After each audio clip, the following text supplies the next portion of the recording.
Thank you all for joining us. It's lovely to see you all in person instead of over Zoom and the other side of a camera. How do I follow the Messiah, right? I still remember really well my days in contingent recruitment. I remember feeling like there was no difference between the sell and delivery, and it all blended into one.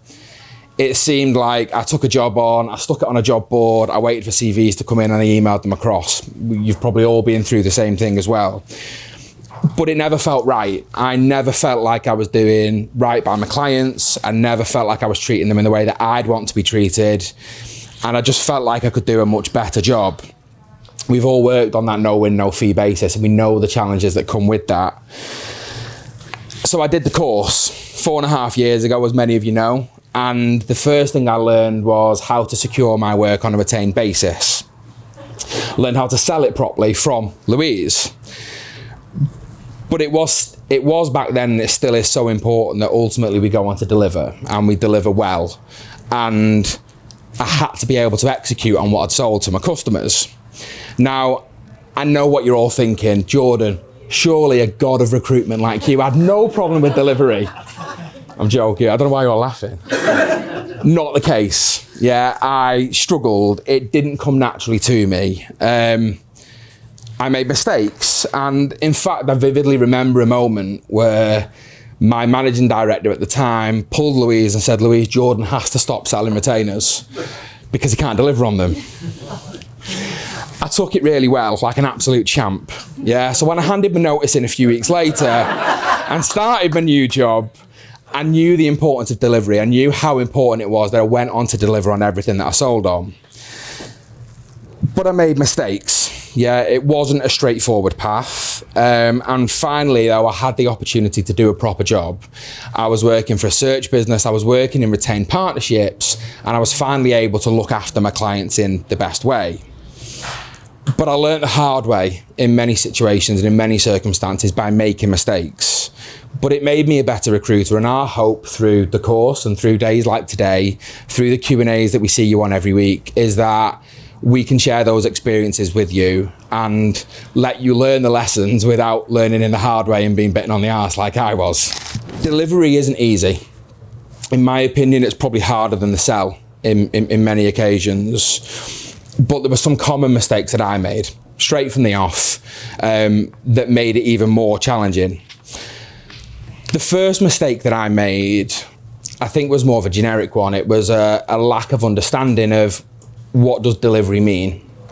And I think our customers often have that same misunderstanding, right? They think that retained search is some mystical process.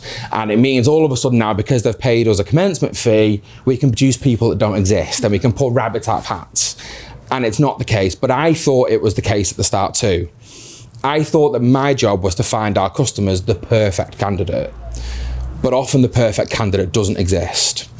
And what I learned was my job is to find customers the best candidate that's available to them on the market at that given time, not the perfect candidate. And our job in delivery is to present all of the data and all of the intelligence to our clients in a way that allows them to see that that is the case, allows them to see that the shortlist we've presented is the best candidates available to them at that given time.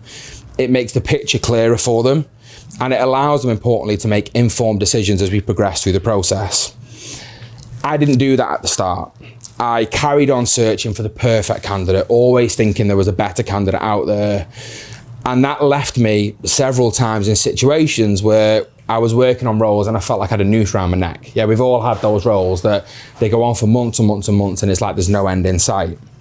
And that's the reason we follow the delivery process. That's the reason we drive our clients to a result, to ensure that we fill the role with the best possible talent available to them at the given time.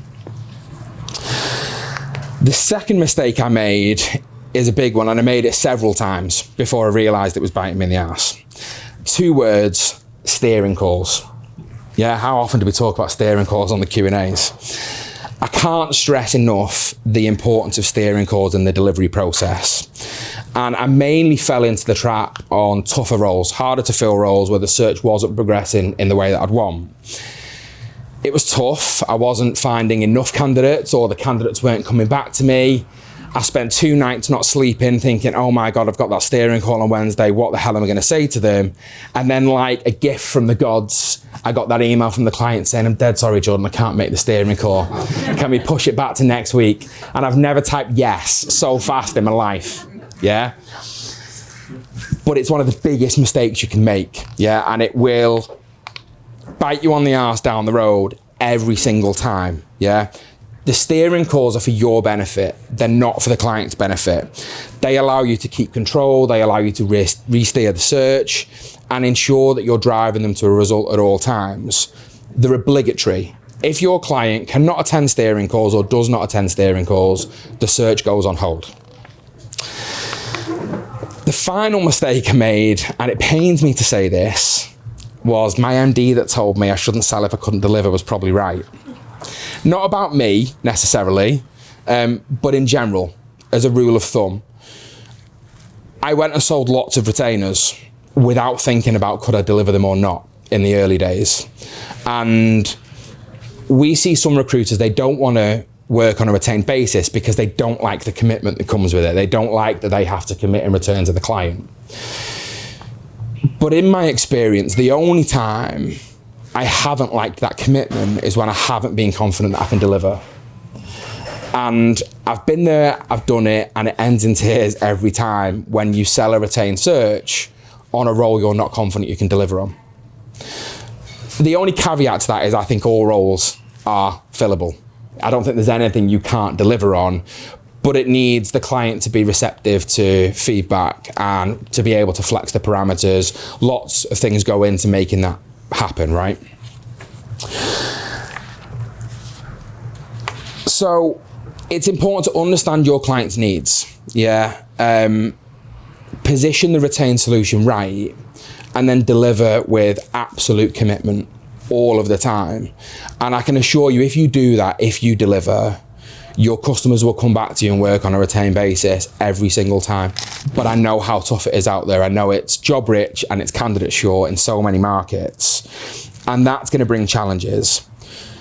The first thing I would be doing if I was in all of your situations at the moment is thinking about how I position the retained solution. Thinking about what my commitment to the client looks like and how I position that. Do I say to the client, I guarantee I work with you until we fill this position? Or do I slightly change the language and commit to working with them until we find a result? And that result might be very different. Yeah, it might be we hire a contractor, it might be we hire someone more junior or someone more senior. Irrespective, what we need to do is set the client's expectations that they may need to flex. We're dealing with people and we can't guarantee results. And in the candidate short market, it is going to be tough to gain traction with the talent pool. Yeah, candidates won't come back as easily as they have in the past. And it's really important that you have a really thorough, rigorous and robust process in terms of how we approach them. And finally, the biggest consideration I would probably be making at the moment, and this comes because it's a common theme in Q&As, Lou's about to curl her toes, fast-tracking candidates. Again, it will cause you problems, yeah. But I understand that the candidates you work with now are in high demand, and possibly more than ever, they're going to be involved in different processes. And you're stuck between a rock and a hard place, right? You probably don't want to fast track them, but at the same time, you don't want to miss out on the candidate. Fast tracking 1 or 2 candidates does not mean that becomes the norm for the delivery process. It does not mean the rest of the candidates go through the process in the same way. We can follow fast-tracked candidates with a shortlist.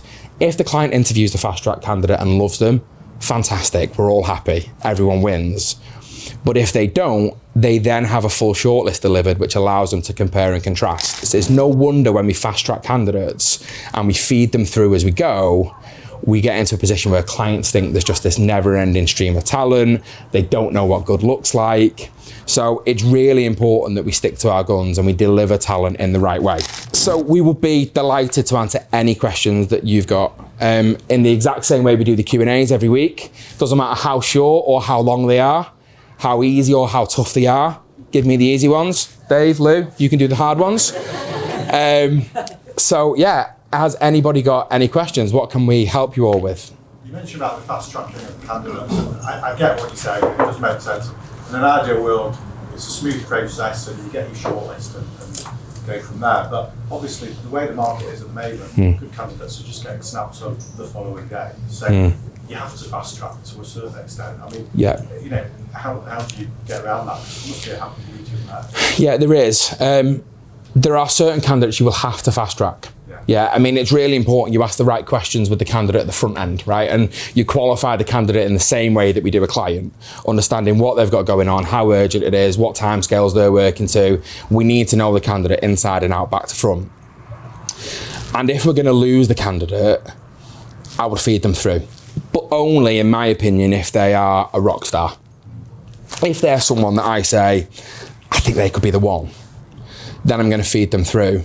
If I'm honest, if they're what I call a stocking filler, in a sense of they're good, but I'm not quite sure, I wouldn't personally, because I think the problems it causes down the line outweigh the potential benefit, personally.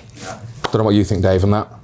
I would caveat that with, more often than not, I'd explain to the client that I'm likely to send a rangefinder as part of the early part of the process. And I'll use that as the opportunity to fast track someone if I feel it's necessary. But if not, that will be part of my process of proving the brief. So ultimately, never hire to the job spec, always hire into what I would refer to as the acid test, the 4 or 5 things that are specifically going to be the criteria to hire against. And this is what I'm showing you against that in this first candidate. Let's go through that process, let's assess with that situation, and then if I need to pivot from there, I will. And I'll use that as my option as a fast tracker. More often than not though, what I'll find is I'll probably accelerate the process anyway. So in this market, you're probably getting to your best candidate within 10 days to 14 days. And I would accept the expectation with the client that I would want them to condense the interview process, and there's a likelihood that they may see someone as part of the range finding up front. Can I just make a point on the fast track piece? So I had a client that we were in a situation where the fast tracking, I didn't want to do it. I don't like doing it. You know, I talk about it a lot in that I've been burnt by it before. But I had a client that I was working with. It was really niche. It was really specific. And the candidate that I found was under pressure to make decisions. He had an offer internally, actually. And I knew that if I didn't put him in front of the client, he was going to go. And so I approached the client and said, look, this isn't the way we normally work, but this is the situation. And if we don't move him forward, then he's going to accept this internal offer. And he said, well, I'm interested to see him.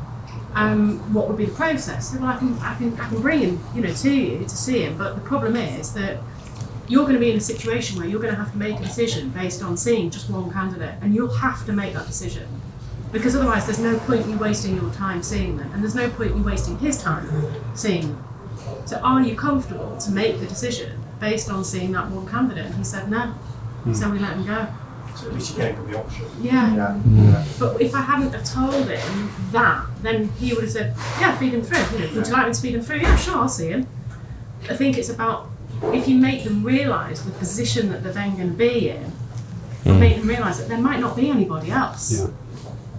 And also, does fast tracking go against the concept of research in the first place? Because if the purpose behind doing the research is to find best in class, which is going to mean exploring that other 70% of the passive candidate, then they're not going to move. They're still where they are doing what they're doing. It is. But at the same time, your job's to show them the whole market and the market that's most relevant to their search. But you can't put that search at risk on the basis of the market moving. It's dynamic, so it's not a static market. And we know if you are going through that market in 6 weeks, what's a view at week 1 is a different view at week 6. So you've got a responsibility at that point in time to use your judgment, and I think that's the point when you can engage with the client. And conversely, to the point Lou's making, circumstantially, I've had loads of rangefinders hired, and that's because the person was happy with the first hotel that they were shown. Yeah. Right? Yeah. Yeah. It's got the pool and it's got the kids club and and also they've got time limitations. They just want to make the decision and get on with it. And providing that you've met their brief, so you gave me the brief. These are the 5 key points. This is the matching criteria. Yeah. That individual's got the motivation for change. They're banging away. There may be times when they say, do you know what? I'm not worried about the comparison. That's the person I want. Yeah. And some clients, when you get to know them, you know that they know the market well enough. And Jordan talks about this a lot because he had a couple of clients that he knew they would make the decision, so he wouldn't hesitate to do it. And equally, the guy that I just gave you the example of, he was new into a senior position, and he was worried about making a mistake. So it does depend on the experience level of the client and how confident they are, and that's why I would say, like, have a full conversation with them around what the implications of doing it are before you fast track them through. Yeah. You've got to use your judgment, right, and your experience of the market as well. You all, I'm sure, work in niches, and you'll know what a great candidate looks like.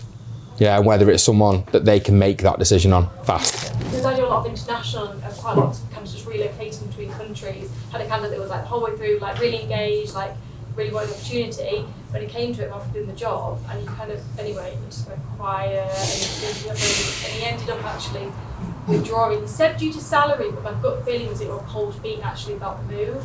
But I'm just wondering how I can change that in the future, so how did you get a bit better? The way I engaged with candidates is almost identical to how we sell Retained. So the first thing I do is the diagnostic, right, and the needs analysis, and understand why are we speaking from your perspective before we even told them about my job. Yeah, because when I understand that, is it they hate the boss? Is it they're not getting paid enough? Is it progression opportunity? What is it? When I understand that, I then understand what great parts of my opportunity do I need to tell them about, how do I position it in a way that speaks to their needs and wants.